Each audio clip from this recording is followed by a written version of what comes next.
आली आली भाग्यलक्ष्मी। आता आपल्यातलं नवरा बायकोचं नातं संपलंय।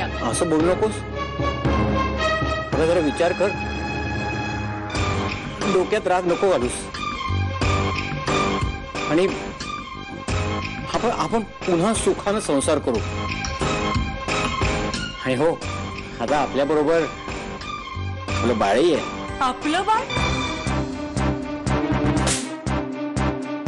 माझं बाळ, फक्त माझं बाळ। माझ्याकडनं चूक झाली, मला माफ करा, पण ही चूक मी नाही केली हो। अहो, कोयनावर माझी अजिबात वाईट नजर नाही हो। माझ्या बायकोवर लय जीव आहे हो। ती किती सुंदर आहे। आणि दुसरी गोष्ट, कोयनाला आमच्या घरामध्ये माझ्या बायकोनीच आणलं। अहो, कोयनाला माझ्या घरात बघून मला धक्काच बसला हो। मी तुम्हाला खरं सांगतो, माझी काही चूक नाही। आणि संजय रावांनी हा गैरसमज करून घेतला, माझ्यावर खोटा आरोप केला हो। खरंच मला वाचवा। मी फक्त एवढंच सांगायला आलो होतो, मला वाचवा। मी गेलो, मला वाचवा।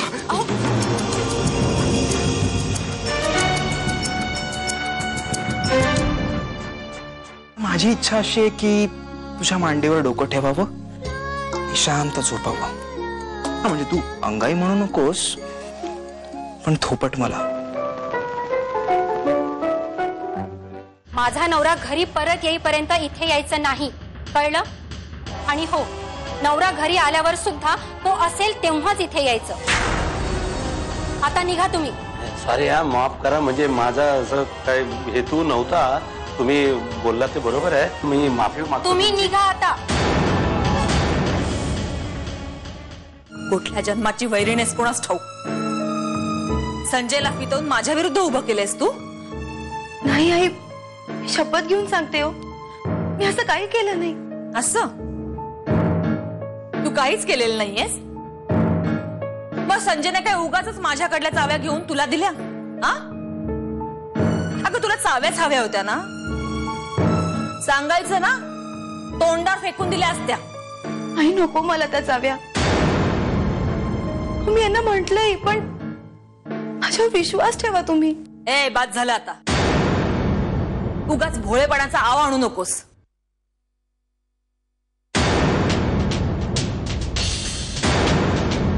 आणि हे काय डबा कोणासाठी घेऊन चाललेस? ते मी नंतर सांगते। भाविणीची कार्टी ती काहीतरी चेटूक करून घुसली माझ्या घरात आणि मालकीण झाले।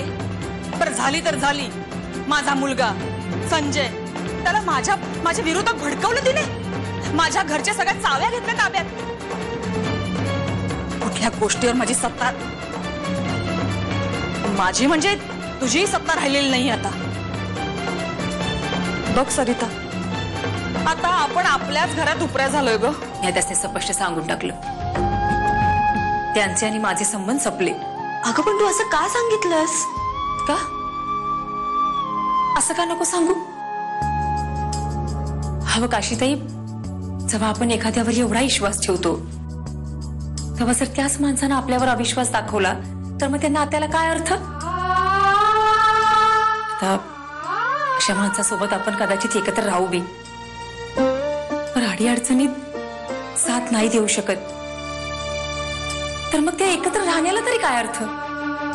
अगं, पण गुरु काकांना त्यांच्या केलेल्या गोष्टींचा पश्चाताप असेल तर, त्यांना त्यांची चूक मान्य असेल तर? ते लाख मान्य करतील चुका, पण तरी आता त्यांच्या सोबत राहणं मला नाही मान्य। अगं, असं बोलू नकोस ग। गुरु काका खूप चांगले आहेत। अगं, त्यांच्या मनात तुझ्या विरुद्ध कोणी विष पेरलं होतं म्हणून त्यांनी तुझ्यावर संशय घेतला ना, पण या आधी त्यांनी तुझ्यावर प्रेम केलं ना, तुझी भरपूर काळजी घेतली ना, आणि तुझे अनेक चुकाही त्यांनी माफ केल्या। त्याचं काय? ते काय बी असेल हो, पण एखाद्या बाईच्या चारित्र्यावर घेतलेला संशय कुठली बाई कसा सहन करेल? नाही नाही, आणि संसार म्हणलं की हे आलंच। पुरुषानं आरेरावी वाढवायची आणि बाईनं सहनशक्ती। तर आता माझ्या सहनशक्तीचा अंत झालाय। आली आली भाग्यलक्ष्मी।